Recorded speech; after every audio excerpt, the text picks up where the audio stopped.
Well, sometimes the political news can get so frustrating. The carrot, stick, turns into nothing but stick, stick, stick. And the cycle of good news, bad news, good news, bad news turns into just bad news, bad news, bad news. And so it's been a frustrating couple of weeks. And rather than despair and rather than just gaze into our palantirs and lose all hope, sometimes it's fun to look at other interesting things.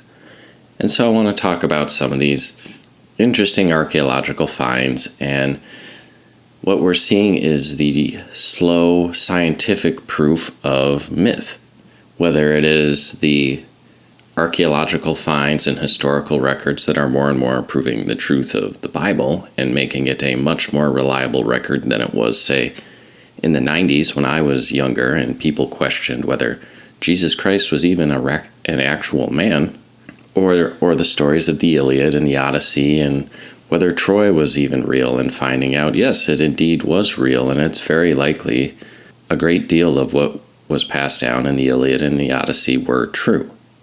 But then there's the really interesting stuff. What about the monsters? What about the fantastic creatures? Is there any validity to that, or is that simply the human imagination? Is that the psychological archetypes that exist outside of the edges of the maps, the undiscovered part of the world, the out there be dragons?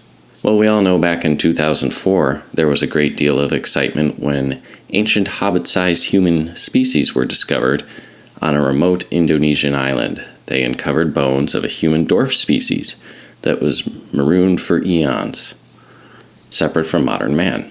Of course, this is the place they found the bones. It doesn't mean that this is where they were isolated. It's just where they found the bones. The finding on a remote Indonesian island has stunned anthropologists like no other in recent memory. It is a fundamentally new creature that bears more of a resemblance to fictional, barefooted hobbits than modern humans. The 3-foot-tall, adult female skeleton found in a cave is believed to be 18,000 years old. It smashes the long-cherished scientific belief that our species systematically crowded out other upright walking human cousins beginning 160,000 years ago, and that we've had Earth to ourselves for tens of thousands of years. Instead, it suggests recent evolution was more complex than previously thought. And evolution's got to be a lot more complex because it's been only 400,000 generations since the last common human-chimp ancestor, allegedly. And you've got a heck of a lot of fixed mutations that have to take place over a very short period of time. Mathematicians are having an extremely difficult time reconciling the rate of adaptation we see and the rate at which evolution would have had to actually occur in order to square that circle.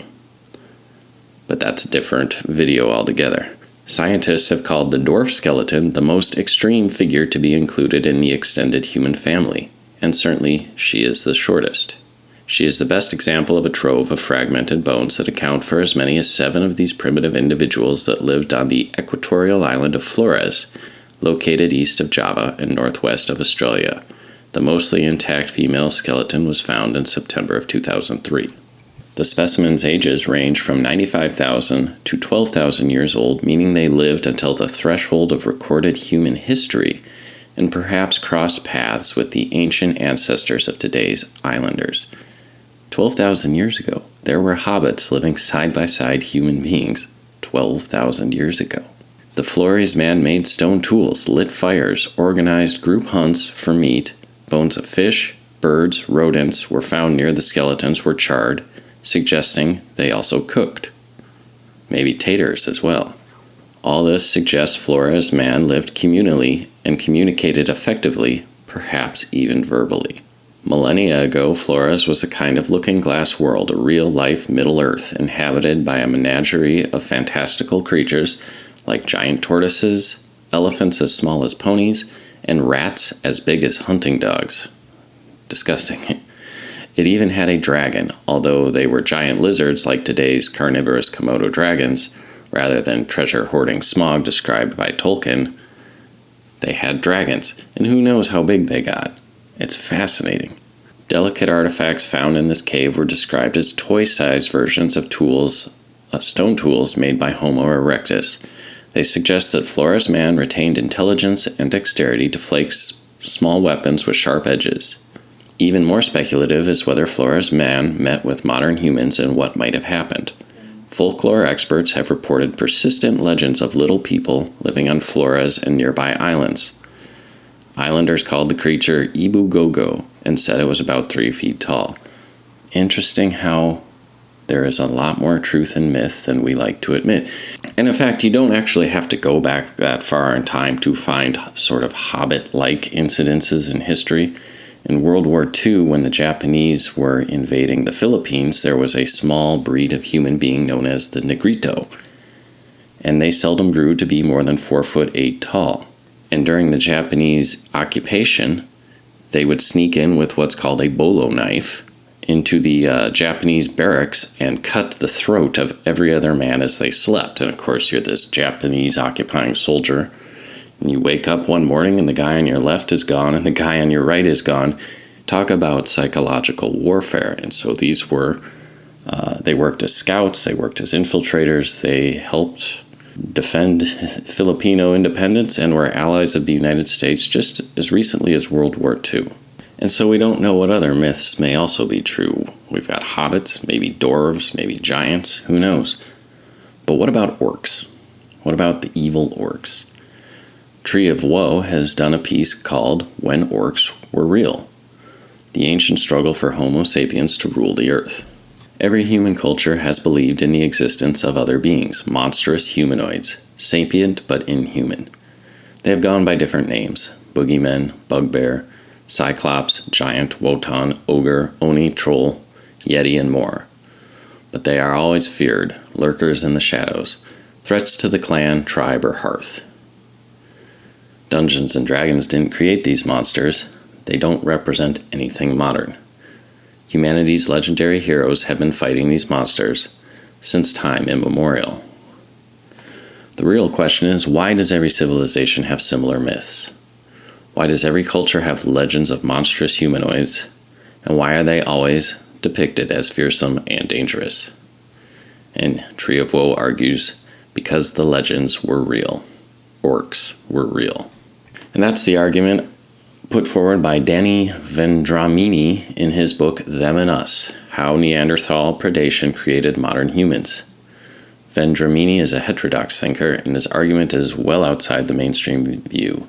The mainstream archaeologists and geneticists believe humanity co-evolved and interbred with similar species, like the Neanderthal, and eventually replaced them.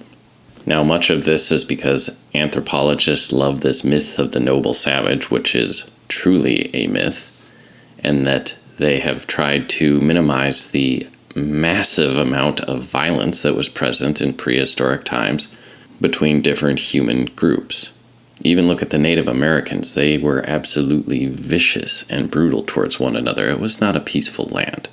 That's another leftist Democrat myth. In fact, biologists have even had to admit that chimpanzees routinely engage in war and murder. And so mainstream academics have grudgingly begun to accept that Neanderthals were driven to extinction through war, through mass killing.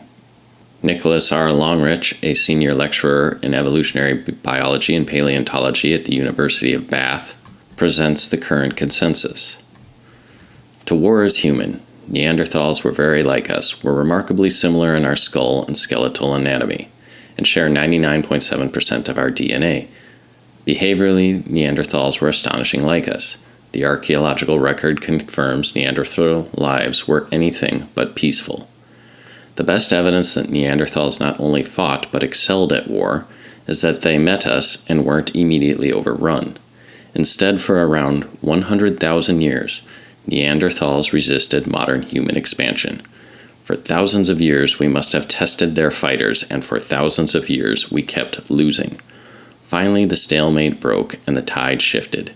We don't know why. It's possible the invention of superior ranged weapons, bows, spear throwers, throwing clubs, let lightly built Homo sapiens harass the stocky Neanderthals from a distance using hit-and-run tactics. Or perhaps better hunting and gathering techniques let sapiens feed bigger tribes, creating numerical superiority in battle. Ultimately, we won, but this wasn't because they were less inclined to fight. In the end, we likely just became better at war than they were. So Danny Vendramini's view agrees with the mainstream that Neanderthals were driven to extinction by war with Homo sapiens, but that's where he parts ways with the mainstream, and this is his assessment of what Neanderthals were like. Neanderthals were apex predators. They are estimated to have eaten 4.1 pounds of fresh meat per day. Ample evidence shows they used stone-tipped wooden spears to hunt. From the bones littering their caves, we know Neanderthals hunted woolly mammoths, giant cave bears, woolly rhinos, bison, wolves, and even cave lions, the most dangerous and lethal animal on Earth. Neanderthals were cannibals. A number of Neanderthal sites reveal bones that have been cut and cracked open to extract marrow. Neanderthals had more robust bones and heavier musculature than Homo sapiens. They weighed 25% more. They were so heavily muscled that their skeletons had to develop extra thick bones. One of the most characteristic features of Neanderthals is the exaggerated massiveness of their trunk and limb bones. All of the preserved bones suggest a strength seldom attained by modern humans. A healthy Neanderthal male could lift an average NFL linebacker over his head and throw him through the goalposts. They had extremely thick skulls and had kyphosis with hunched backs that gave them a distinct profile and gait. Neanderthal had teeth that were twice as large as human teeth. Their mouths could open much wider than human mouths, enabling them to take extremely large bites. Judging by the size of the jaw, they had tremendous bite force. They apparently evolved in the Ice Age of Europe and had specific adaptations to that climate. They had short limbs, large noses, and compact torsos. Most importantly, they were covered with thick fur. Their skulls had extremely large eye sockets, suggesting very large eyes, and that in turn suggests that they were nocturnal, the monster that comes in the night. Vendramini suggests that they had vertically aligned slit pupils which enabled them to use the full diameter of the lens in low light while shutting out bright light by day. Nocturnal primates such as the rhesus monkey and owl monkey all have large eyes and vertically aligned slit pupils. Vendramini suggests Neanderthals also had a tapetum lucidum, like a cat, that made their eyes shine in the dark and had dark sclera like other primates. Yeah, that's not scary at all. He suggests that they had a large, broad nose, the Neanderthal snout, with a dog-like nose designed for scent hunting. This was useful during nocturnal raids. Neanderthals did not speak human languages. Their large nasal cavity would have decreased the intelligibility of vowel-like sounds, and the combination of a long face, short neck, unequally proportioned vocal tract, and large nose made it highly unlikely that Neanderthals would have been unable to produce quantal speech. Neanderthal tongues were also not shaped to speak clearly. Overall, the evidence suggests a creature that spoke with a deep timbre and lots of guttural sounds. And here it is. The Neanderthal that Vendramini describes as a terrifying creature, a hunched, cannibalistic predator with large shiny eyes and an animalistic snout, covered by thick fur and massive muscles, built for close combat, hunting by night, with a brutish, guttural voice, and a huge mouth with huge teeth and powerful jaws. This, my friends, is an orc, or a bugbear, or an ogre. And whatever it is, it's been appearing in our myths and legends for thousands of years as the great enemy. According to the book Them and Us, Neanderthal and human were predator and prey, and we were the prey. Neanderthals came upon hapless humans by nights, slew our men, carried off our women. And they kept doing it, generation after generation. Not only were they stronger, faster, and tougher than man, the Neanderthals were just as smart and as well armed. Under the assault by these flesh-eating monsters, the human race almost went extinct. Only by becoming an apex predator ourselves did we survive. We became the greatest killers the world has ever known, because if we hadn't, we would have died out. The Neanderthal is gone now, but we endure. While we live, he does too, for we still carry fragments of his DNA and memory of our species' great foe in our myths, our legends, or our Jungian collective unconsciousness. As Vendramini writes, If early Greek, Roman, Norse, and Chinese mythologies are anything to go by, the legends spun by early humans center around a heroic human, almost always a man, who is pitted against an ugly, evil, cruel monster with superhuman strength.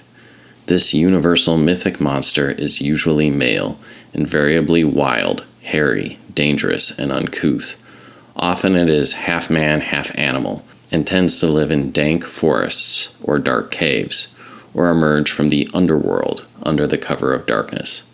The monster is frequently a sex fiend who kidnaps and ravishes innocent maidens and fair princesses, who he drags back to his shadowy lair. It commonly feeds on human flesh, devours children, and stalks by night.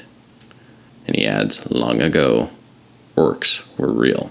So I don't know about you, I hope you enjoyed this. I found it a great deal of fun to research, and the idea of having to fight for our safety and freedom and right to exist against an alien and evil foe that we resist with courage and strength is vastly more appealing than having to try to wrest our freedoms back from our fellow man.